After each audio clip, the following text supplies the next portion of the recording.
Alright, so I only got one little question. With all the modern advances in technology and satellites and monitoring and all this stuff, I'm gonna do like Mag Bitter Truth. Mag Bitter Truth woke me up when he would show us the little NASA broadcast of them launching rockets and showing themselves on the moon and shit. He was the very first person years ago to point out, okay, well, if that's the rocket, then who the hell is holding the camera outside of the rocket watching it go up? Who's in space outside watching these guys do the spacewalk? Who's out there on the moon watching the rocket take off? He kept pointing all that stuff out, right? So it was like this image right here, for instance, like that. Okay, you see like a little tether coming from here to there. So supposedly this is a GoPro camera. Okay, that would be an excuse or an example of what we're talking about.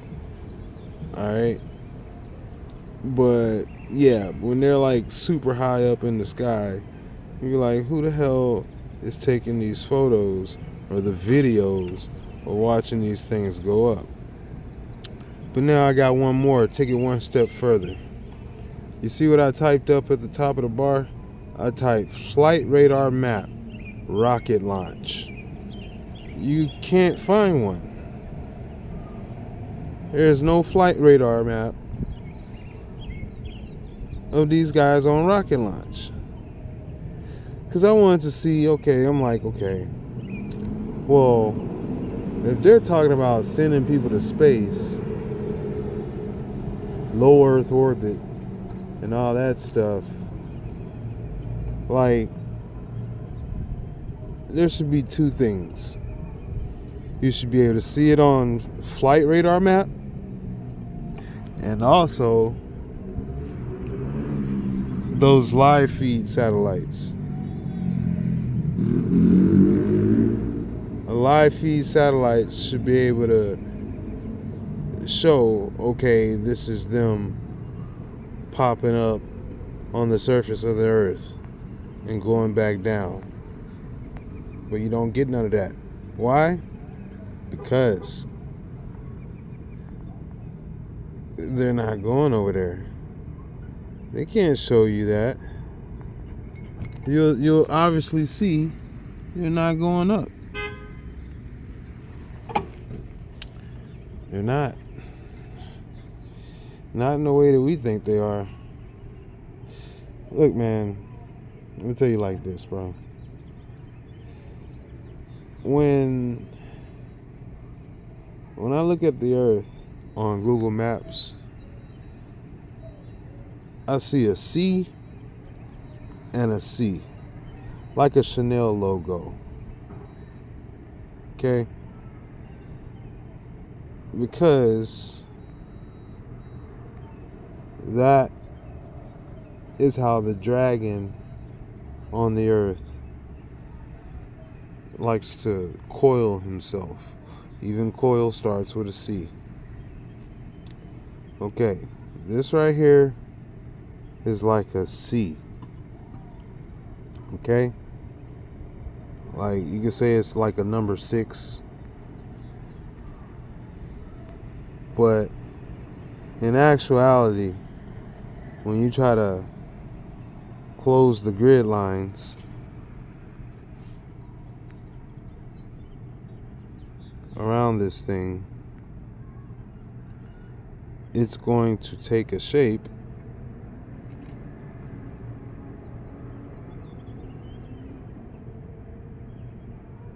okay.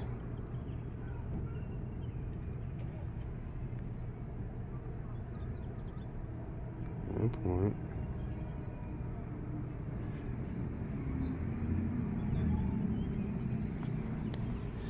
Okay, this is tripping right now. I don't know why it's not it should be able to, at this point, at that point, at this point, and then close the box. I don't know if that's... Oh, here it goes. Just had to pull it up. They've changed a few things, added a few things, and it's been a while since I've done a few things. Because you don't have to do them once you've already done them. Okay, so here you go. You got the shape of a letter C. Alright? And if you go to the other side of the world, you're going to get the same exact shape. Alright? So that 6 is backwards now. That 6 is a D. Alright?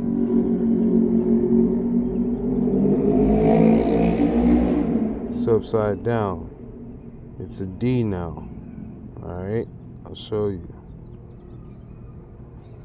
That 6 is no longer a 6.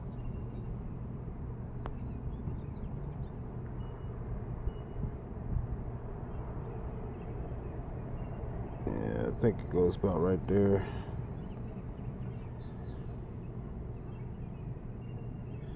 Oh, getting a little funky. Oh, going a little haywire. We'll do it about right there.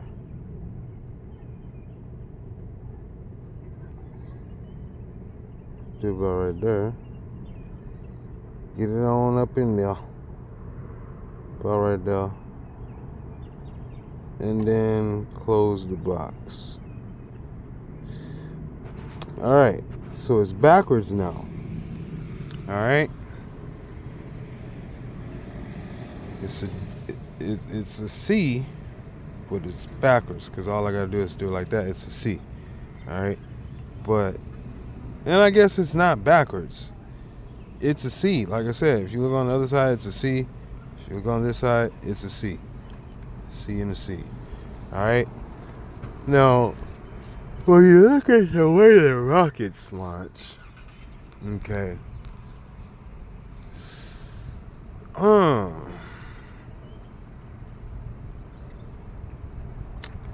Like a seashell. Interesting. Like a seashell. Very interesting. Just thinking about the shape of the earth, man. Like, I know it's not a complete circle ball. I know that there is some... It's a dragon wrapped around a bear. So it's a serpent wrapped around a pole, if you will.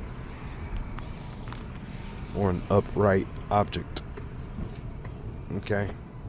The bear is the upright. It can stand on its hind legs and stand upright. It can sit down upright. Okay, it is the behemoth. And the dragon is crooked and lying down serpent that has no legs. It's gotten its legs chopped up. Useless. And yeah, it wraps its body around the bear.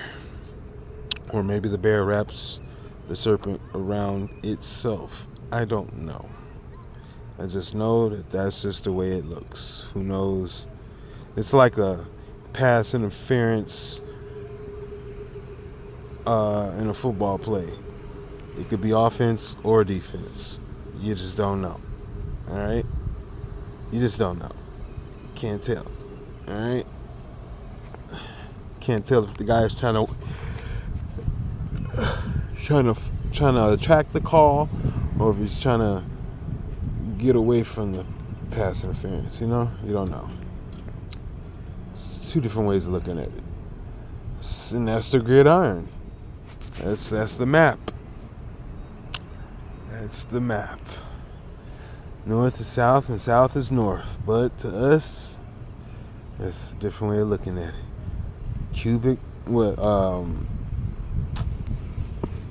the metric versus the standard, that's two different ways of looking at it, two different ways of measuring it. It's duality. A dragon and a behemoth. A bear, my bad. A sitting bear. Okay. So what I'm thinking is that how rockets like to take off.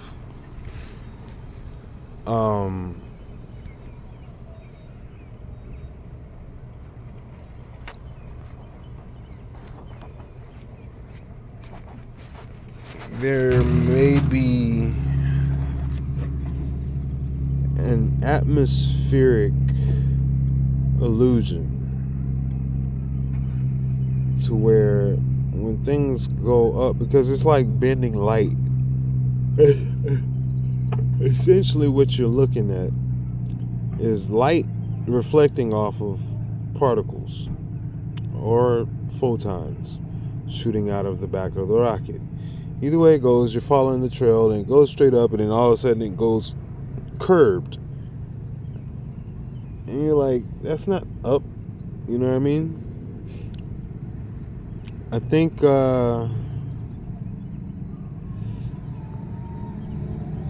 they have an explanation for that. The explanation is, first off, you go up to get elevation, and then you do because you can't go as fast going straight up. So they're going up to pick up elevation, and then they slant on a slope and plane out side of the atmosphere. They don't go straight up perpendicularly through the atmosphere. They come in, they go out at an angle through the atmosphere. And the reason why they do that is because it's like you're using rocket power and gravity, but it's easier to push off sideways than it is to push up. You can jump further out than you can jump up because of the pull of gravity. So you're pushing against less gravity by pushing outward. So it goes up to get elevation. It doesn't just start off at a lean, because it doesn't have enough lift to take off at an angle, and it's dangerous.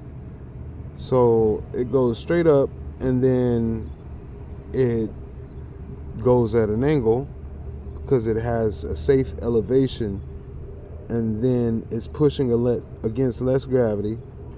And also the fuel is starting to run lower, so the fuel is put more use to speed at that time.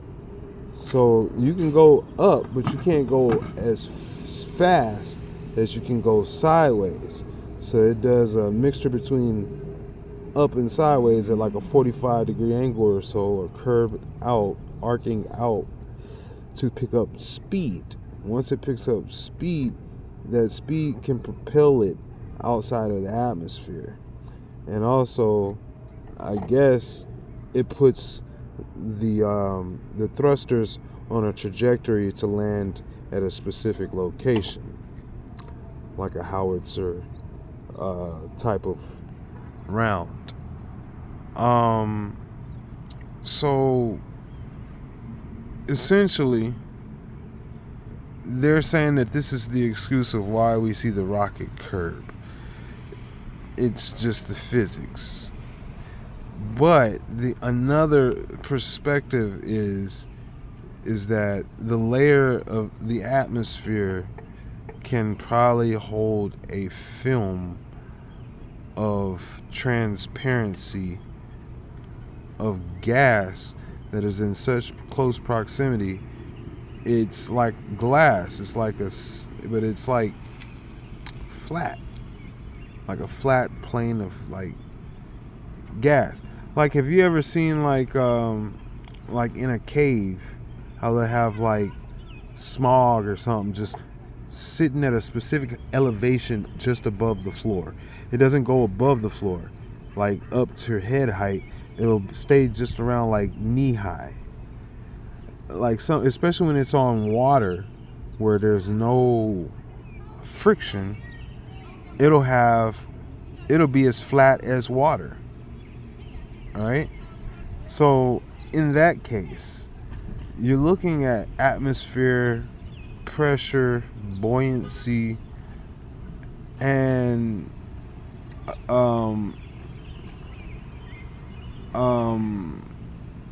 transparency, I guess you could say. Trajectory.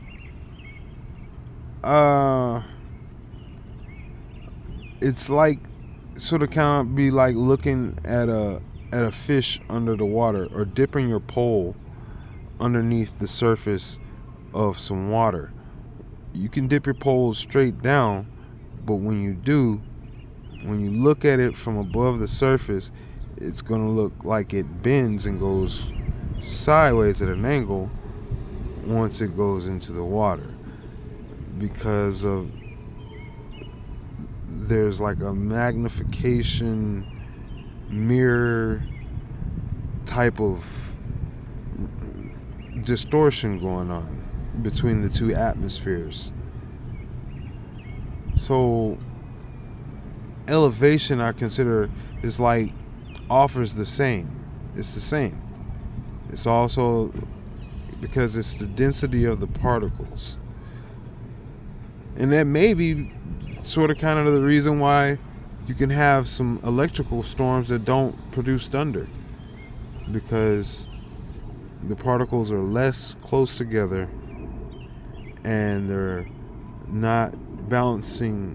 They're above that very thin film, and the sound bounces back off of that film upwards, causing there not to be thunder down here. In a way, it's like a grid. It's an invisible grid above our heads, and you can see it when planes make like a chemtrail or contrail. Then you'll have like the sun on a low altitude, low horizon will cast the shadow of that chemtrail underneath the cloud.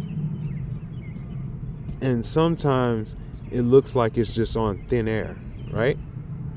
Like you'll be looking at a blue sky, looking at a chemtrail, but then there's a shadow above or below the chemtrail. Do you hear me? Do you feel me? You feel me now? You hear me now? That's what I'm talking about. It's like, it looks like there's a chemtrail on clear sky with a shadow on a clear sky. Like, why would there be a shadow in a clear sky? Because it's not a clear sky. That's another layer, a fold of atmospheric gas, nitrous gas, or whatever, if you want to call it. Well, hydrogen, oxygen, nitrogen, NH2O, nitrogen, oxygen. We're breathing 90% nitrogen, supposedly. Nitrous oxide, my bad.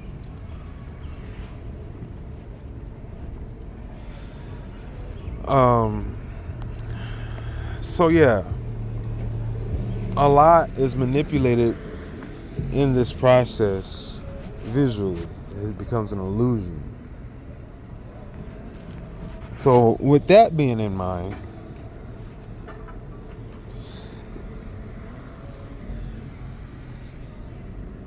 I feel that quite possibly, there could be places in the sky that are hidden beneath these fields. And like,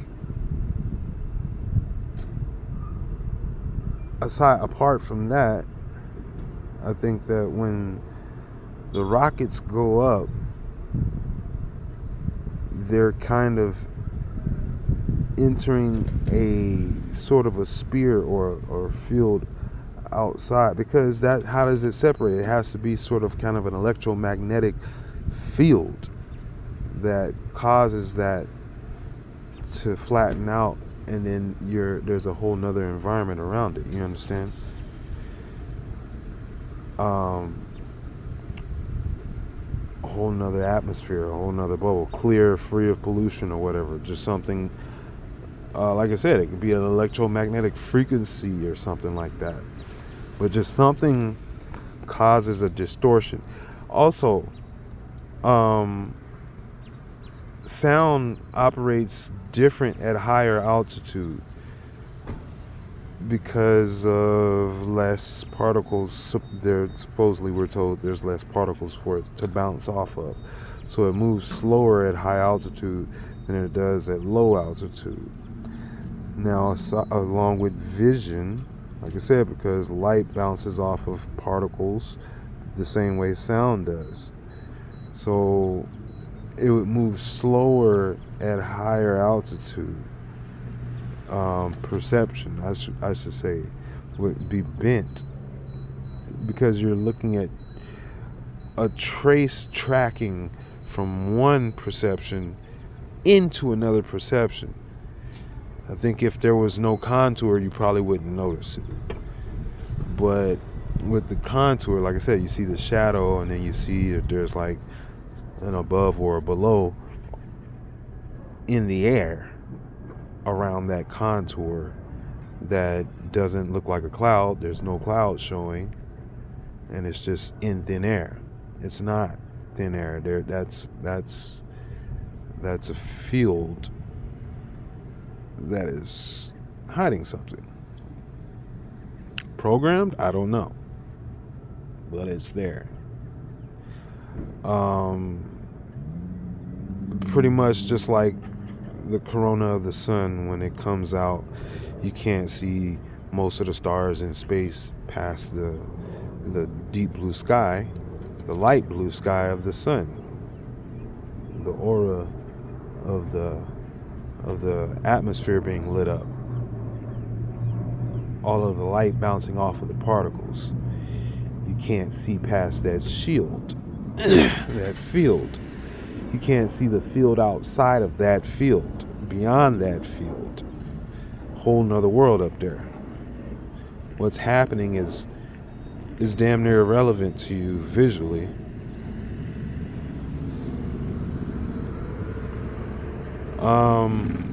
Sound can pass through, if I'm not mistaken, but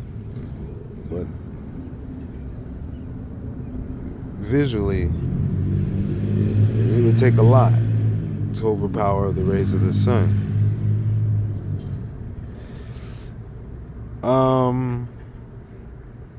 So yeah, I'm thinking that those rockets are somehow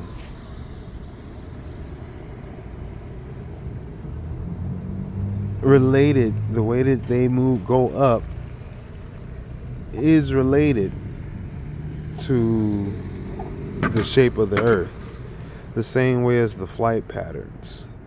How instead of going in a straight line, they go in an arc, a triangle.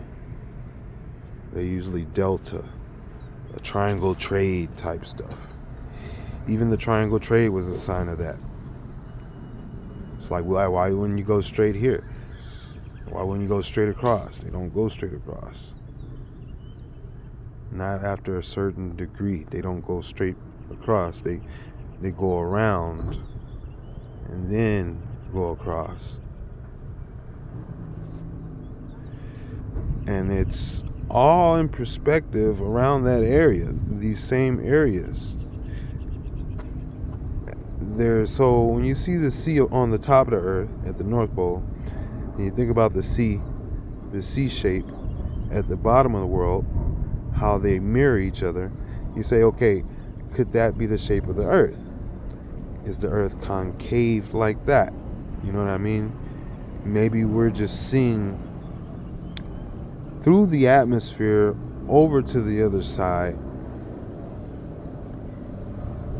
in a way that makes it seem flat when crossing through when crossing through it. There's an illusion part.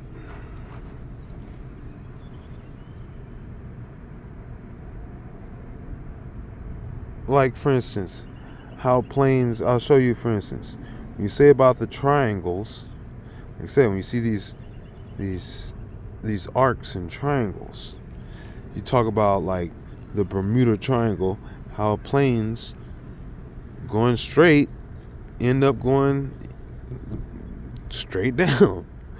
You're like, oh, what's the biggest excuse? The biggest excuse is gas, supposedly. They say it's the gas. They say and that's what we're talking about. We're talking about how gas creates an atmosphere of distortion of direction electromagnetically, like vision, like far off. You could be looking at a mirage because of the gas, the fumes. The gas is like fumes. Even gas, like some gas is not particles. Some gas is just fumes, vapor, fume. You know what I mean? And like I said, it distorts like a mirage. But yeah, they're running into this situation at the Bermuda Triangle. Okay? They're running into these electromagnetic anomalies, interdimensional, the dimensions of how something is shaped, circular or flat, round, becomes distorted, twisted, interdimensional, hybrid dimensions.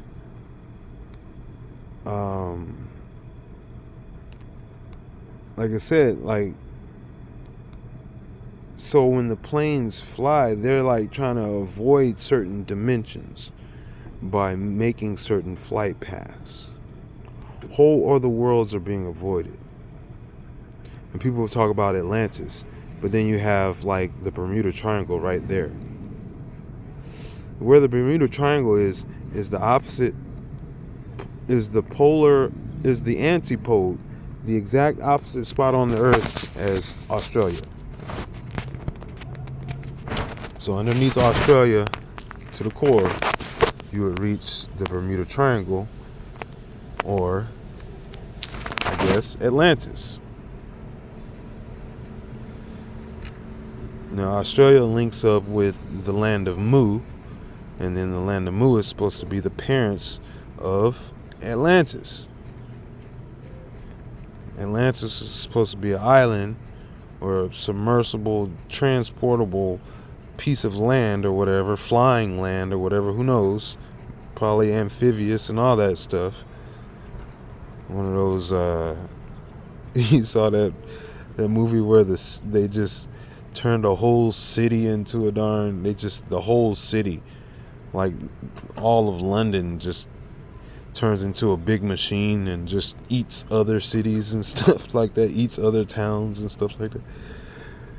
So yeah, they like I forgot what they call those.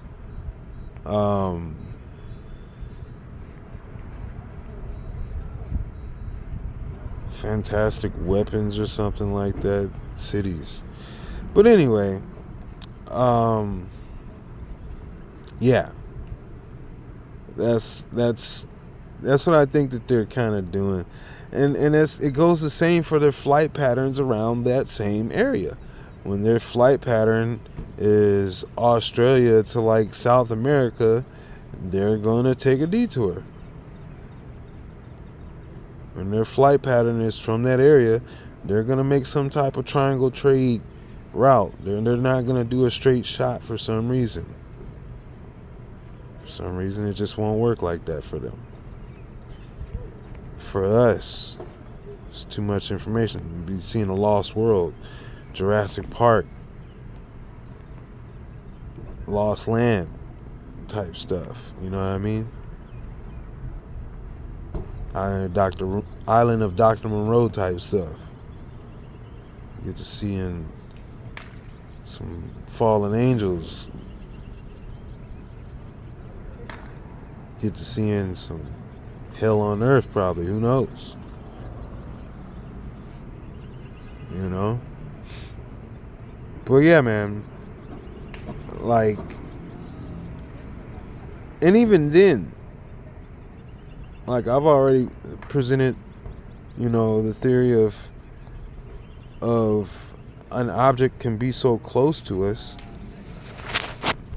that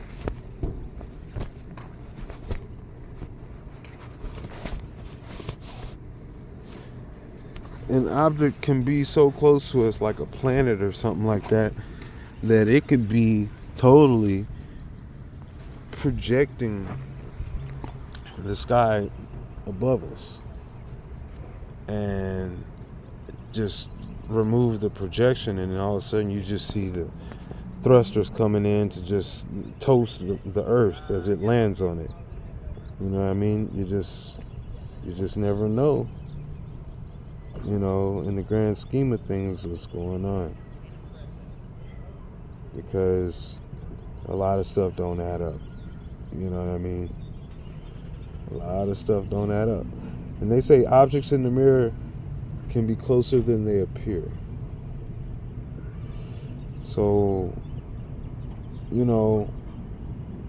like sometimes you'll hear people talk about, oh, you look at the moon, you're looking at Earth.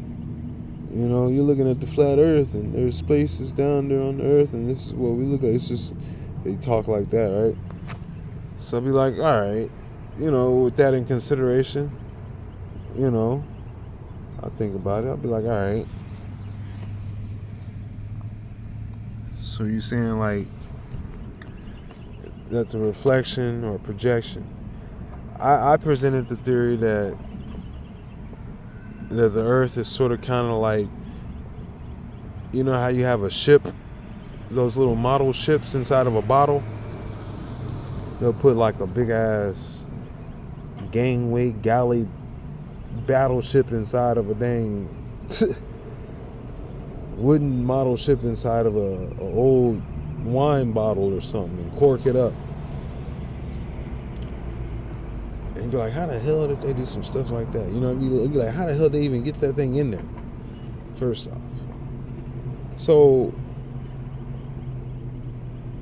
the way I would look at the moon would be like a cork. The moon is the cork at the end of the bottle. You're on the inside bottled up. That's your dome. And there's a light on the outside, the sun. And when the moon eclipses the sun, that's the cork eclipsing the light outside of the dome. That was my theory. Okay.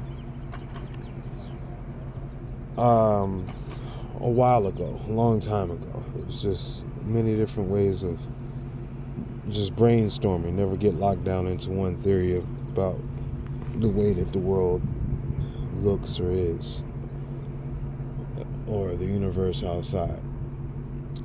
Not outside of the word of the Most High, which is history. The warning of what history is of the world. I shouldn't say of the world, it's not of this world. There's more history in me than there is in all of the world. That's crazy, bro. Because they try to tell you that when they say the blood of the human being is older than our universe. How does that equate? Huh? Older than our solar system, our galaxy. We're not from here. It just doesn't make sense. So you say there's more of he in me than there is in all of the world.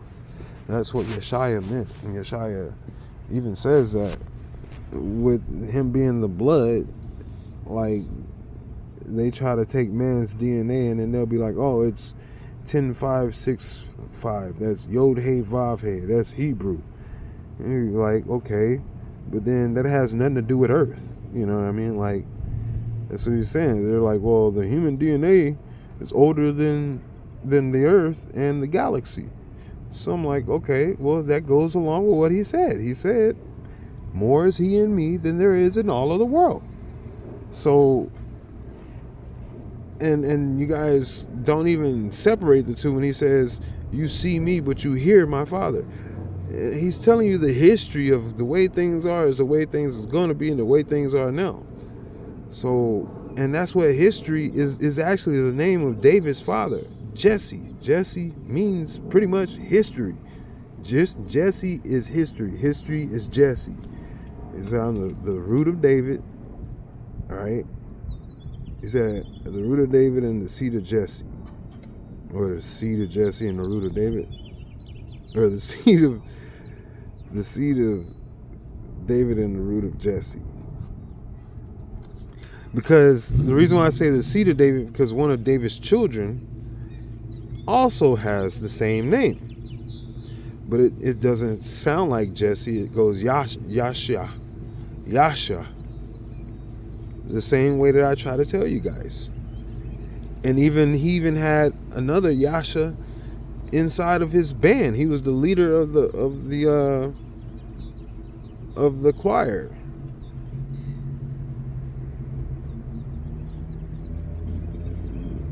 Yeah, he was the head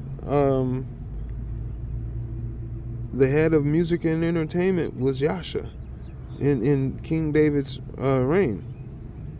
Josiah, I think is how you spell it. Yasha. And I try to tell you guys, and it's not J, it's a Y. You know what I mean? But they were surrounded by Yasha. You understand? The same way that, like, everything in the Bible is, everything is all about Yasha, Yashaya, and John or Enoch. They are the most two referenced from the beginning to the end. Old Testament and New Testament, it's all about them two. Because when you have one, the other is always around. And that's how, like, they're like Urim and Thummim and Urim. The breastplates of the priests were salvation and grace. Grace and salvation. It's history. It's conscious. It's the consciousness. It's not just your it's the conscious. That's why I said, you see me, but you hear my Father. Like, you guys have man's conscious thoughts, but then you have to have, he said, my Father's conscience, is what's driving me. I can't do anything. He's like, this is my Father's will, my Father's conscience. You see my body, but this is his, this is my frame, but this is his, like, hardware, like his software. Because he's only in the spirit, software. Yashaya appeared in the flesh. That's the whole point. That's the whole point of Yashaya. Yah is not gonna be physical out here on you. Not like Zeus and all that stuff. Zeus would pop up in physical.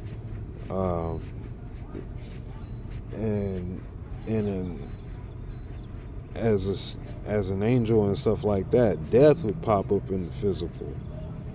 Hades would pop up in the physical. Poseidon would pop up in the physical. In many different beasts and ways and forms. Shape-shifting, skin-walking, whatever you want to call them. They loved the physical. That is they were fleshly and of the world. Okay? Yeshua only came to the flesh because to save mankind. he the flesh had to obey him because of the sacrifice was perfect. There's no flesh on earth like it. So yeah. So it was in total charge of the spiritual. Like I said, the head of the spirit. He's the head of the body, and of many different dimensions, all dimensions. Those are the rooms. Many different rooms. My Father has many different dimensions. It's like this has been done before. There's a simulation. There's a dragon that this has already been done. That's why the dragon have many different heads. One of them's already done. It's like, some of these are already done. You know what I mean? So the heads of the dragon are sort of kind of like the earth, or I shouldn't say the earth, but the world. For instance, if you say the world ends, the whole world ends, that is a dragon head. So the head of a dragon being slain or something like that is a world being slain. Like, yeah. So, yeah, if I'm not mistaken, dragon has 7 heads. 7 heads, 7 diadems, 10 crowns, 7 horns.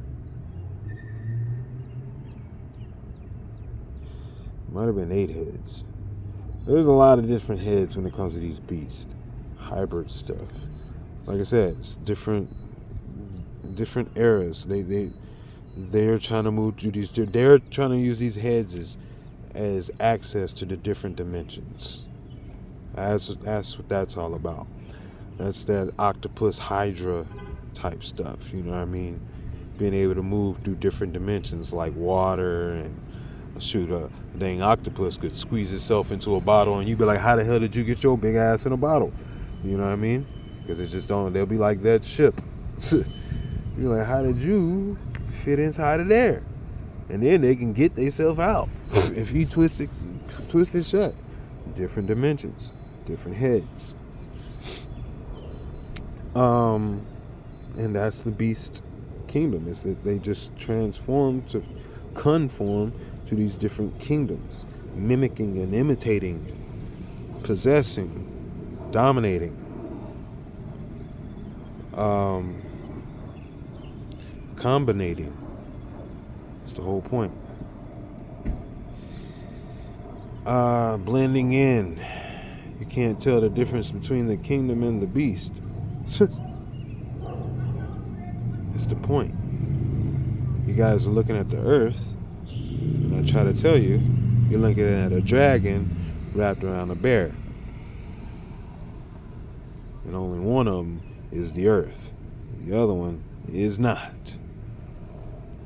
You say earth. Earth is the bear.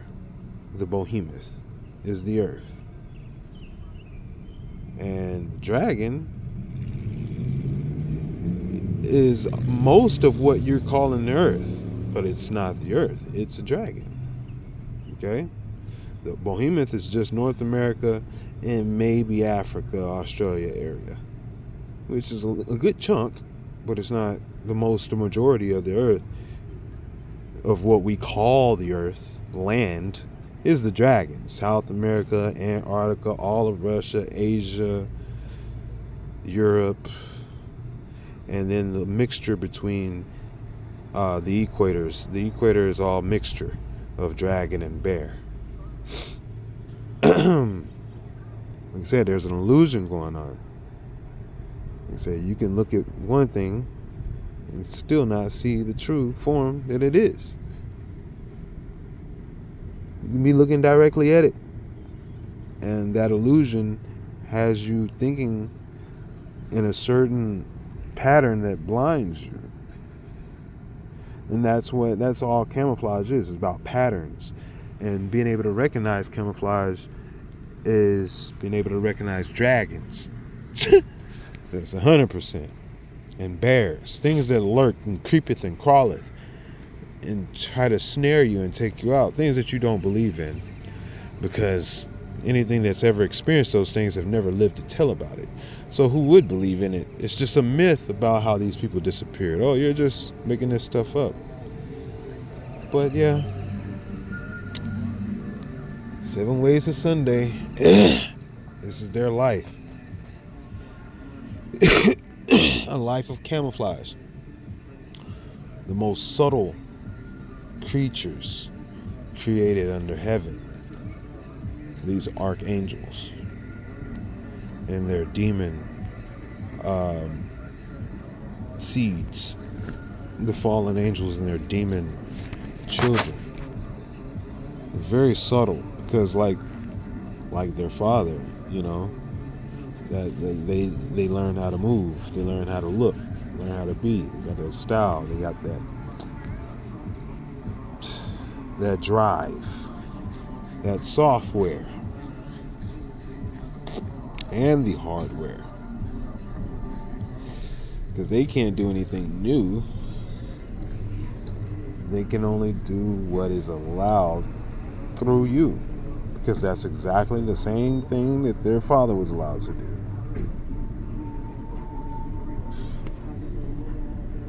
But their father is just way more bigger. You know what I mean? You didn't understand. We didn't understand. A lot of us didn't understand because of non-believing. We believed in people with money that said, if you don't believe me, you get no money. And then if you get no money, then you're going to die. And if you get no money, then your girl is mine. And I'm going to bang her in your face. You know what I mean? I'm going to sport her around town and wear her out. And I'm going to take all of the girls in your family. I'm a freaking Genghis Khan. Your whole culture. You know what I mean? That's that hybrid talk. You know what I mean? That's the dragon. And that's the dragon seed. If you don't do what they say, they're gonna kill you. And then they're gonna take your women and your children, and then they're gonna force them into slavery of reproduction. Just straight up trafficking to create armies to stop anybody else from resisting. That's all they do is they set up shop, create armies, and then go to the next place. And if that place acts up, they bring in that army from that last place. All them children that are now, serving them, all the males are now their children. You know what I mean? All those grown fighting males are their children, their generations now. All those women serve them, and all that money in that country serves them. So that country, they're your neighbor, is no longer your neighbor overnight. You know what I mean? Just one day pops up and takes you over. Says, hey, you need to stop doing what you're doing and do what we're doing. And if you don't do it, then hey, you gotta go. And that's how they did it. It's just like Xerxes. And in the movie 300, and they show Xerxes roll up with millions of people. It's just like freaking Alexander the Great. You roll up with millions of people. Like, it's get down or lay down. Like, either you bend over and take it, break bread. You know how the English did it. They would be like, damn, the king would just come through and just like take all the virgins. They would be marrying little women off and all that stuff. That's crazy. It's like I said, this is just historically what has been done, and it has never stopped.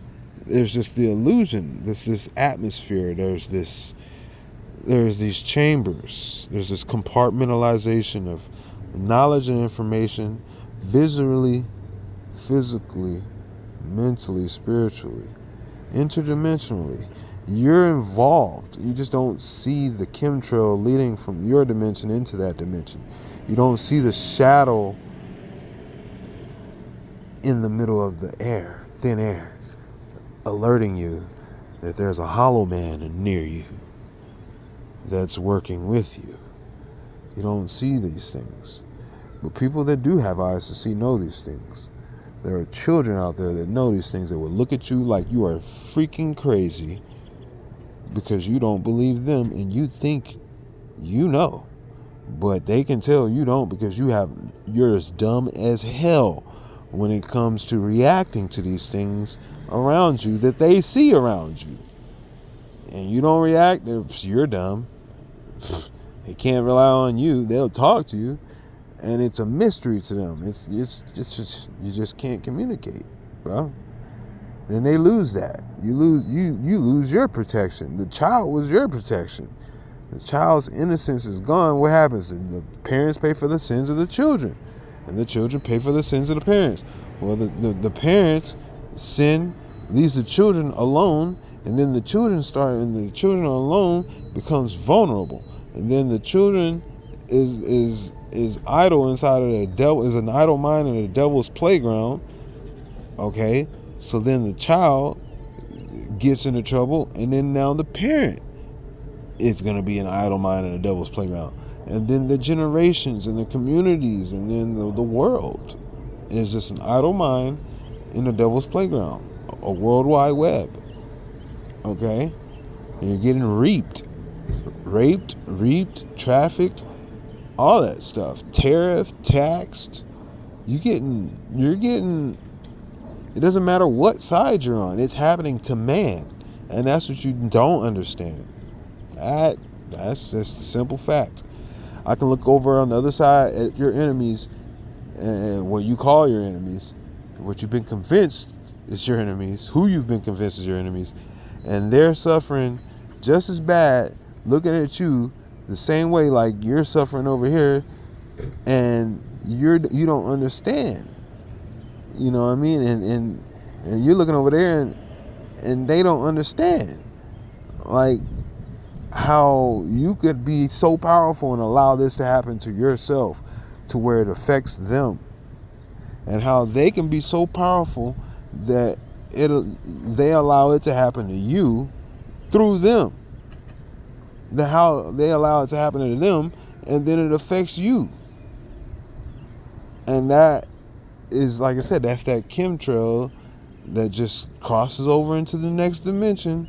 And you just see that shadow in thin air, like, what the hell is that above the chemtrail or below the chemtrail? Why is there a shadow in thin air?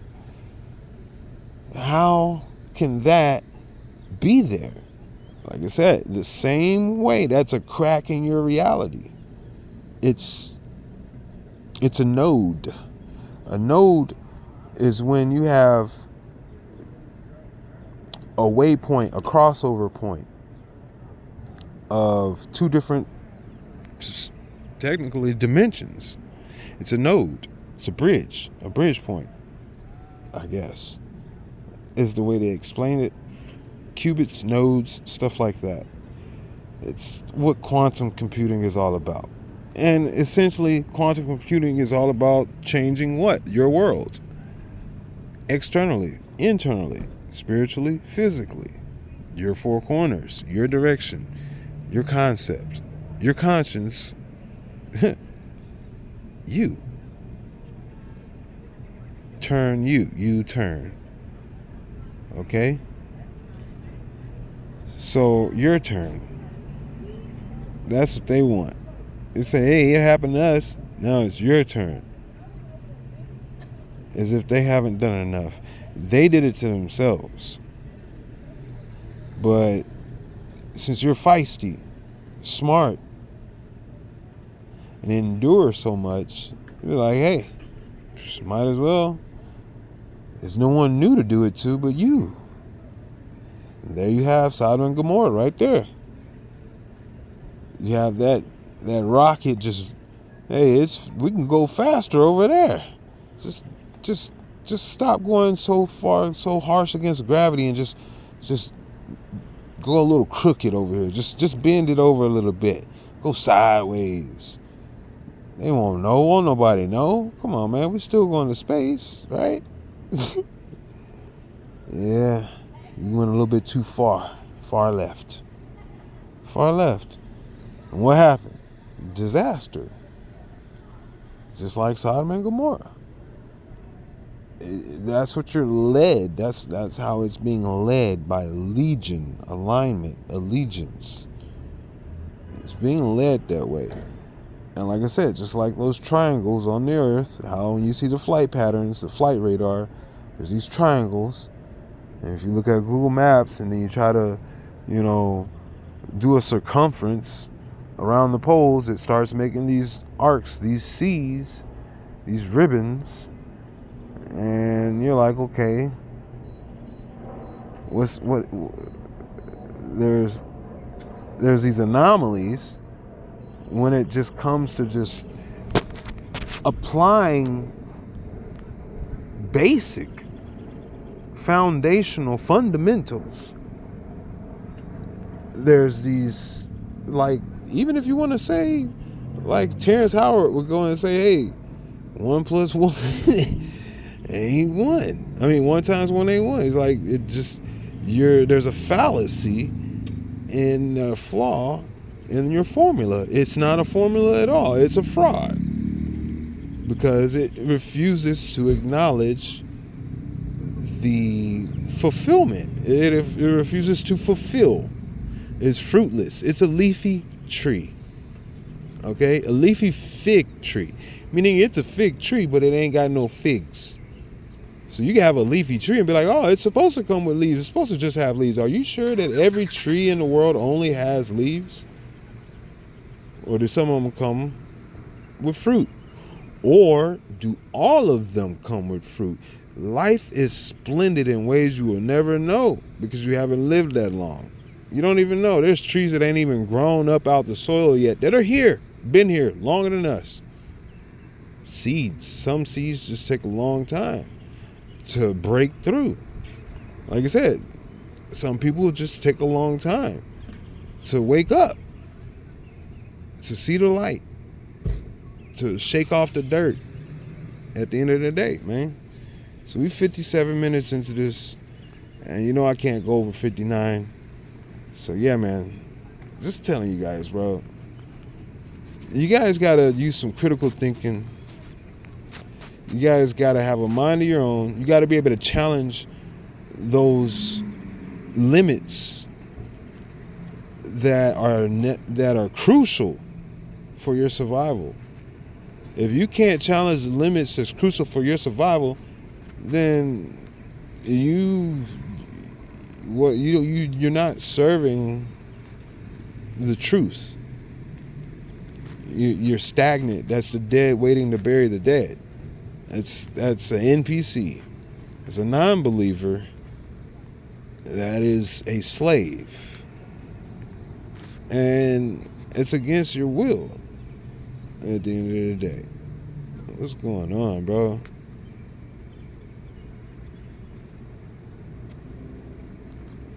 This dude going through my jacket, man. Alright, man, I'm gonna go ahead and call it a day. I holla. To the Rabbi Hayashar Hai Kadosh Kadash Kadesh, to the Rabbi Shai Kadosh Kadash Kadosh, to the Rabbi Heruach Hakma Asaya Kadosh Kadash Kadesh. Kun Kadosh Kadash Kadesh. Anami Amen. Ashar Yesharun.